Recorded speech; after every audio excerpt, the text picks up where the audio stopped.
Good morning, guys. We are on the road. We've been up since 4:30, probably 4:30. Yeah, Amanda's grumpy. I don't do coffee. I'm not a morning person generally, but I'm not a late owl kind of person. I'm more of a,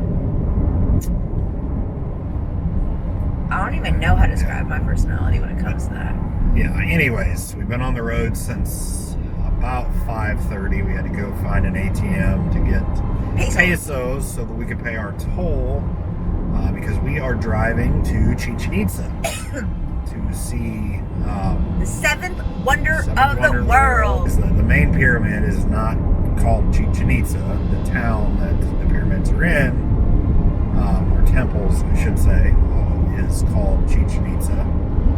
And we are going to visit that. So it's about a 2 hour and 45 minute, maybe 3 hour drive west of Playa del Carmen, near the town of Valladolid. We're hoping to get some really incredible footage today. We had a great day yesterday. Awesome. Visiting Cenote Azul and Cenote Chactun.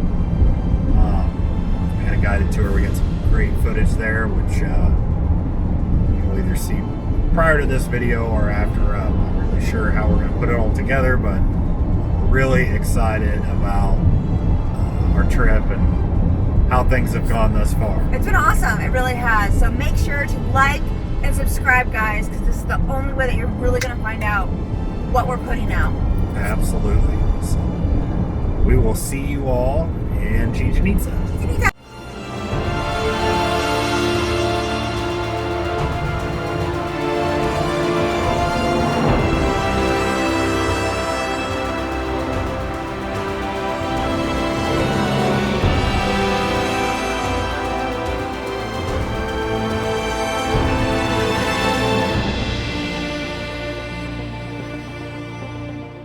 Chichen Itza was designated a UNESCO World Heritage Site in 1988, and in 2007 it became one of the new 7 wonders of the world.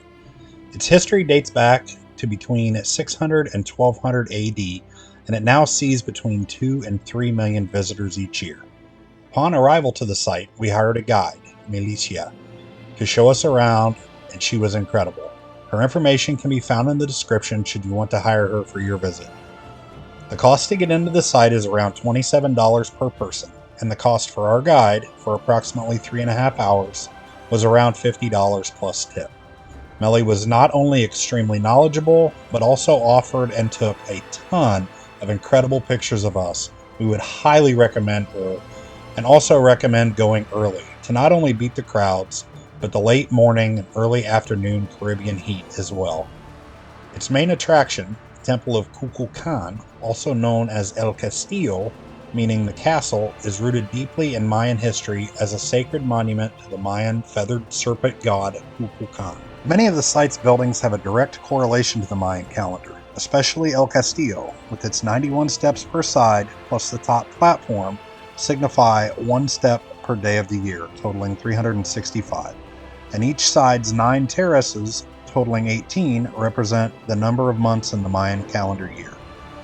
Everything from its position in degrees, the number of panels on each terrace, and even its placement between 4 cenotes, or sinkholes filled with water, was significant to the Mayan people. In fact, through the use of non-invasive scanning technology, researchers not only found a second, smaller pyramid inside of El Castillo, about a quarter of the size of the outside structure, but also determined that it sits directly on top of a 5th, inaccessible cenote. It is believed the Mayan people knew of this cenote and positioned El Castillo on top of it by design. Scientists predict that at some point in the future, the roof structure of this cenote will collapse, taking El Castillo with it. But it's anybody's guess as to when that may occur.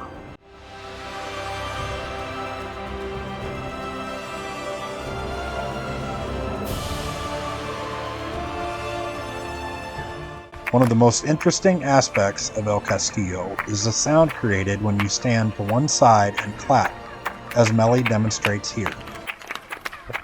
Wow.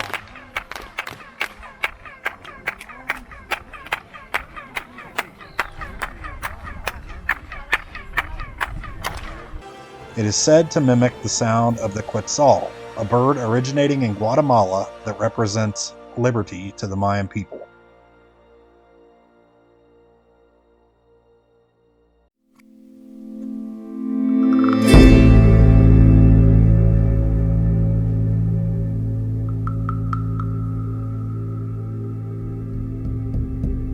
But El Castillo is not the only vastly impressive structure the site is home to. The Mayans' vast knowledge of mathematics and astronomy is on display in many aspects of this historic site. El Caracol, which means snail in Spanish, named because of the winding stairs to get to the top, was an observatory that sits on the southern end of the site. It allowed the Mayan people to observe the patterns of the stars, understand time, and was possibly quite instrumental in them developing the Mayan calendar.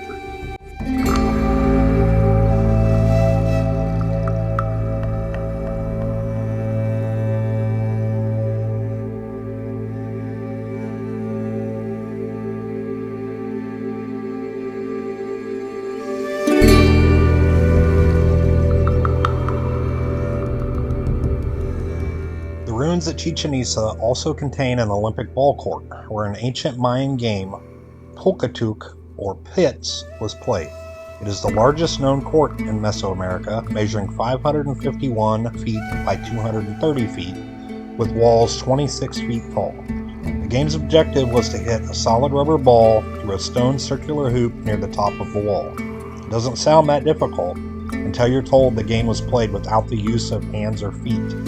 Players often wore protective leather on their arms, hips, and legs to protect themselves while hitting the balls, which are thought to have weighed as much as 9 pounds, and the loser's fate was often decapitation.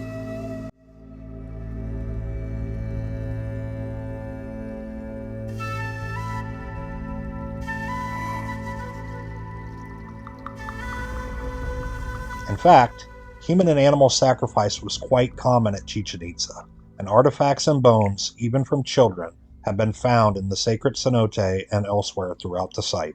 It also houses sleeping quarters, tombs, and fertility structures that the Mayans used.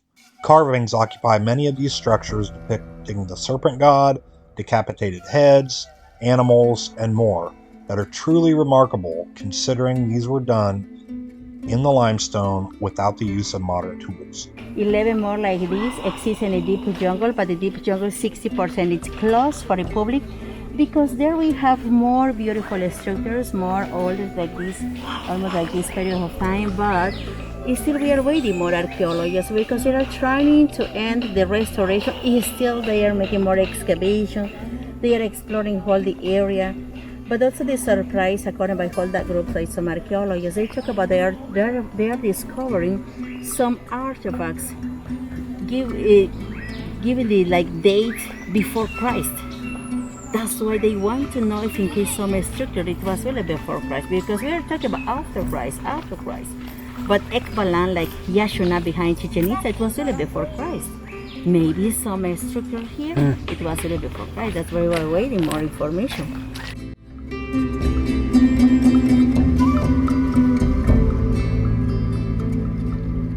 It is a truly fascinating experience that we highly recommend when visiting the Yucatan Peninsula, providing a small glimpse of the empire that the ancient Mayans built in a relatively short period of time.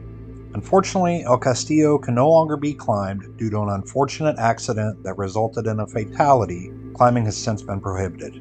Tripods, large microphones, and drone usage is also prohibited at the site, and even small cameras are subject to a nominal fee of around 50 pesos or $2.50. Taking Highway 305D and Tollway 180D from Playa del Carmen is the fastest route to get there. However, you will pay a toll of around $18 each way total. There are virtually no towns or stops along this route, so be sure to gas up, bring any drinks or snacks you may want, and you must pay the toll in pesos, so make sure you have enough to cover the tolls and your site entrance fee to avoid any issues. We decided to take an alternate, albeit longer, route on the way back. Taking Highway 180 instead of 180D allowed us to pass through a number of beautiful small villages and towns, stop for lunch, and see and experience a much more local route.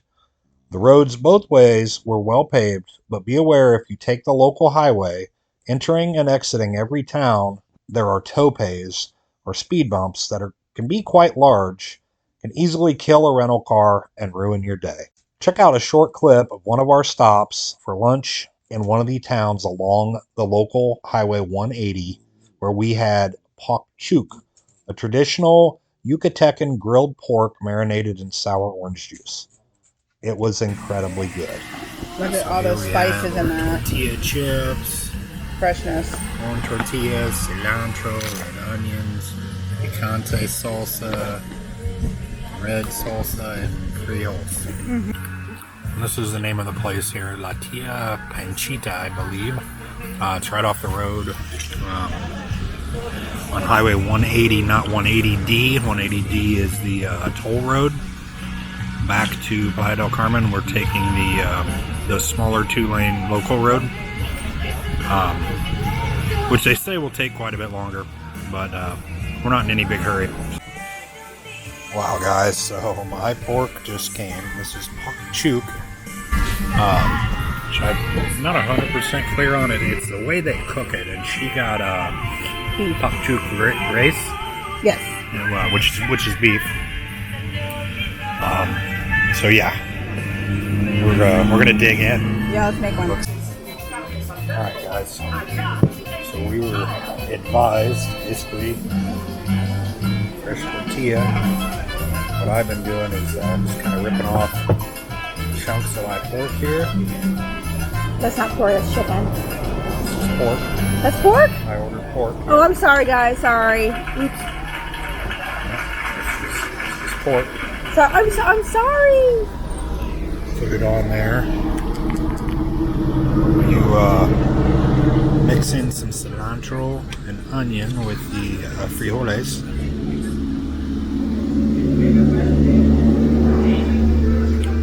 And then put a little bit of the picante salsa. It's really hot.